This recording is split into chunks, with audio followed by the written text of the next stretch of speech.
So how do we get to the American Freedom Train that roamed America's rails from 1975 to 1976? Well, there's a precursor to this, and not one that's aptly out there. It's not talked about a whole lot. And so I actually got a really exclusive interview, a great interview with Valerie Arcuri, who rode that train from July of 1974 until November of 1974. 5 months, this thing roamed the rails of the United States in a precursor, a scouting trip, if you will, to scout out locations, talk to local dignitaries, politicians, and community leaders about what would the Freedom Train look like as it came into these places. Were these places going to host? There were a myriad of questions that were to be asked on the Preamble Express. And so big thanks to Valerie Arcuri for sitting down. Lou, you're amazing. Just a great, great person to tell the story. But let me not ramble. Let's let Lou tell you.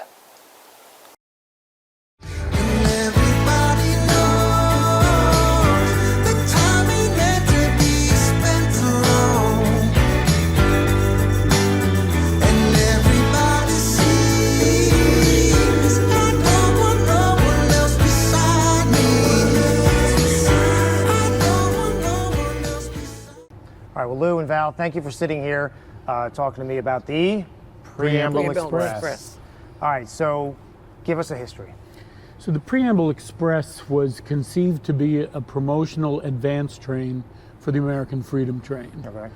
Ross Rowland had seen an ad that indicated Spring Mills was selling this 4-car train and thought it would be the perfect vehicle to go around the country in 1974, meeting with bicentennial committees, finding the best site for the Freedom Train to exhibit at, right.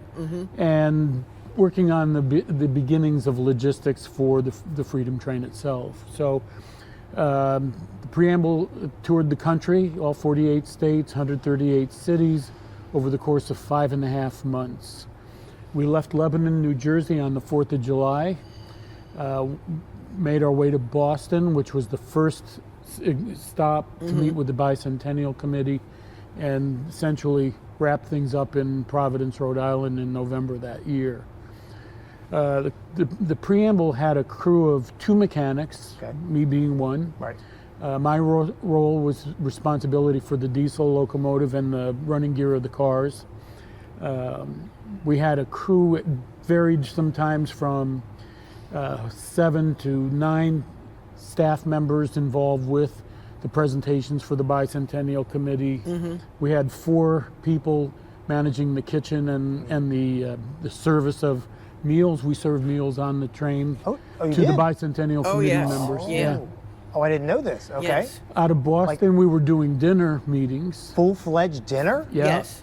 Wow. Our chef was a chef on the 20th Century Limited. The porter was a porter on the Preamble or the Pennsylvania Railroad, and the waiter, Walter Hunt, was a waiter on the 20th Century Limited as well. And there was a 4th gentleman who was an overall kind of handyman. Wow.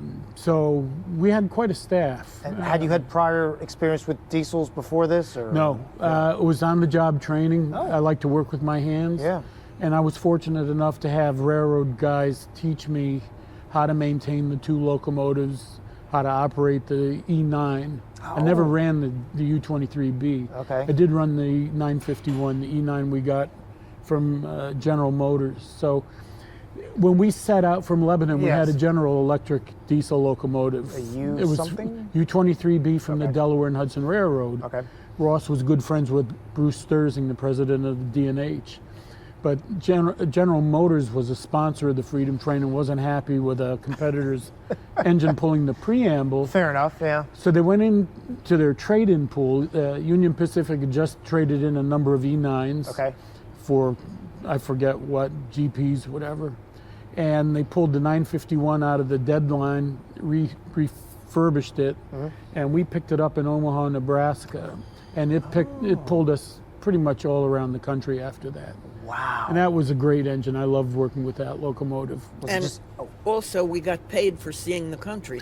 And you got paid to see the country. Like, so you're doing something that you already enjoy, and you're meeting new people. You are experiencing all walks of life, and you know, but you get paid to do it. That's pretty fantastic. It was like a 5.5 month vacation and we got paid for it. Yes. Because it was relatively easy work. Right. Unlike the Freedom Train and working with the T1, Yeah, that's that a was lot. work. That's maintenance, yeah.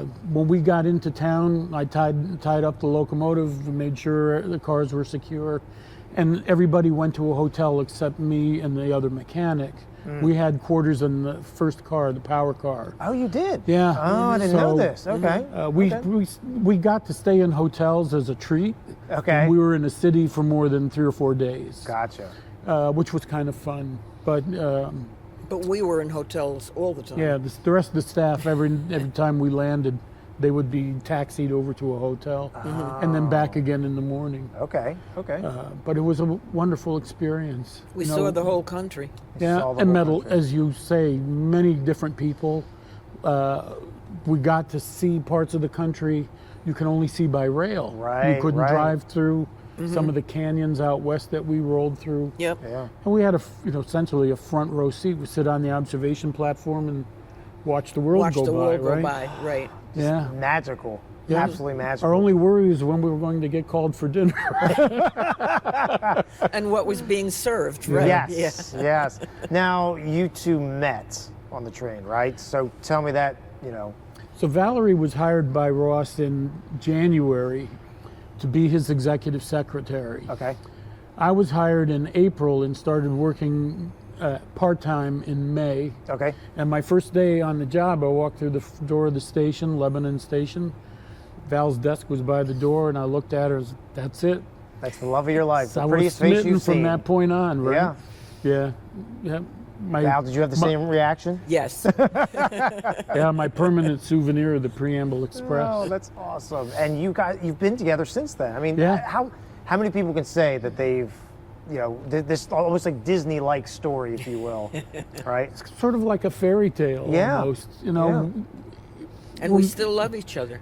That's what matters. more than ever.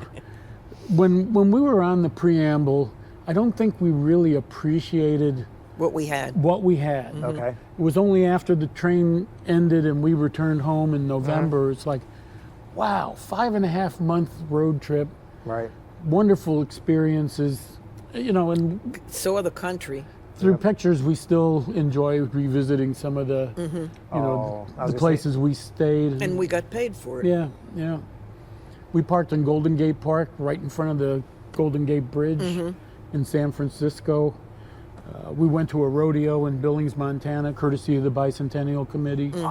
Because we're a small group, the Bicentennial Committees could do things for us Right. that weren't possible with a Freedom Train of Train, 125 people.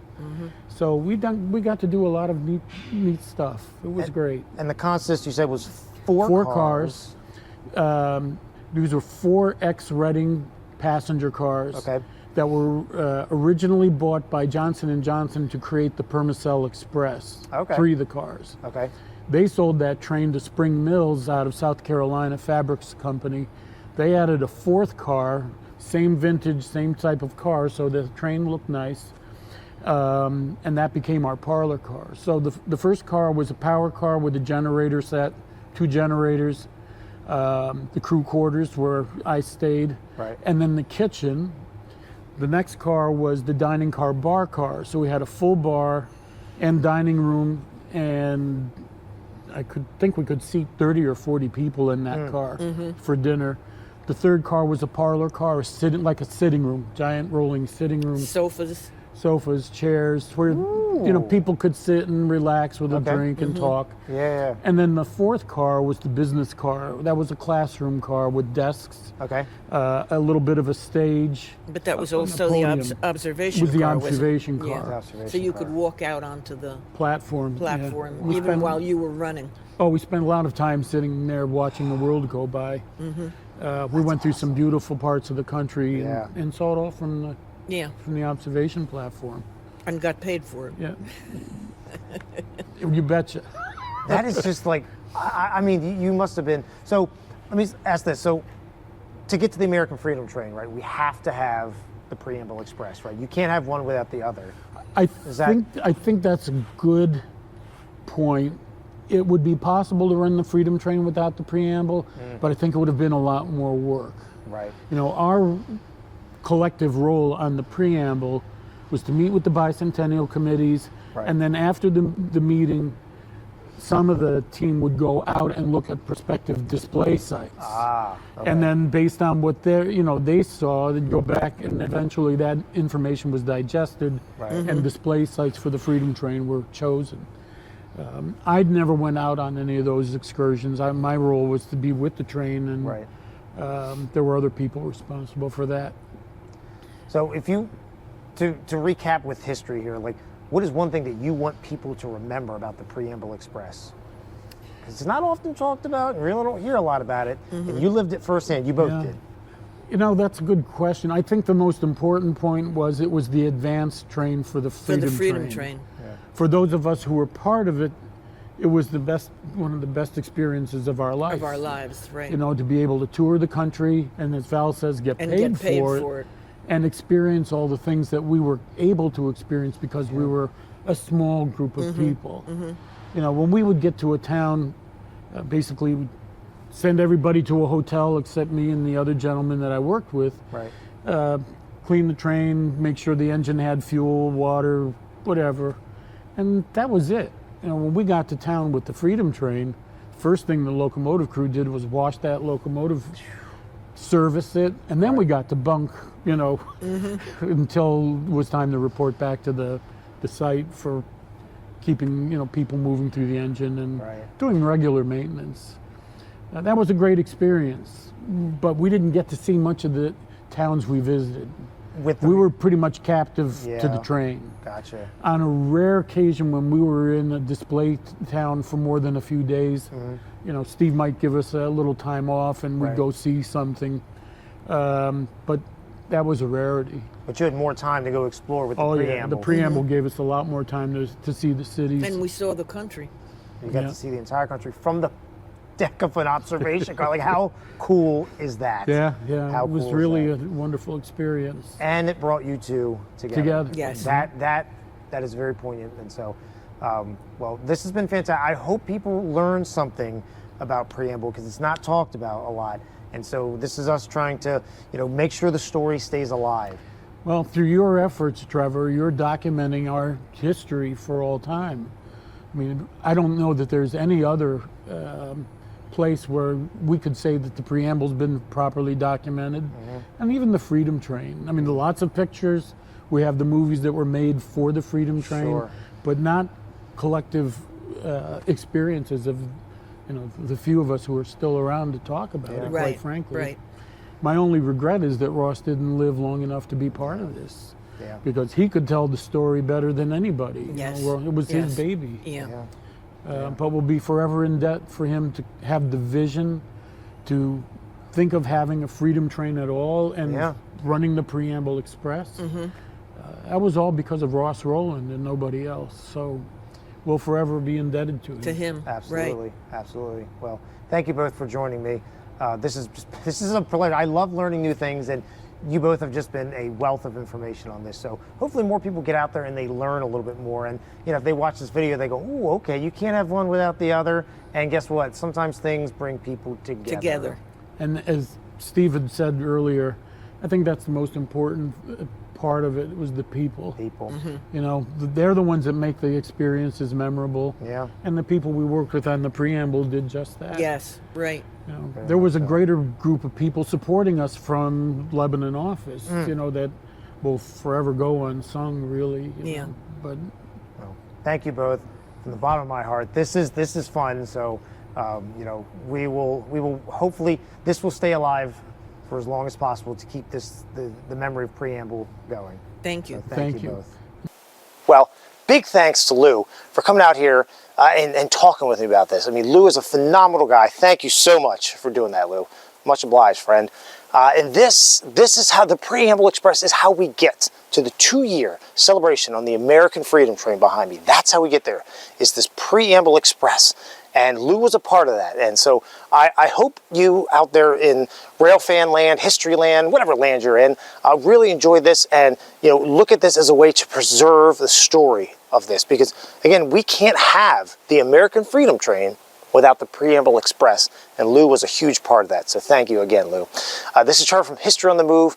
As I always say, get out there, read history, explore history, but most importantly, you make your own history. I'll see you on the next one.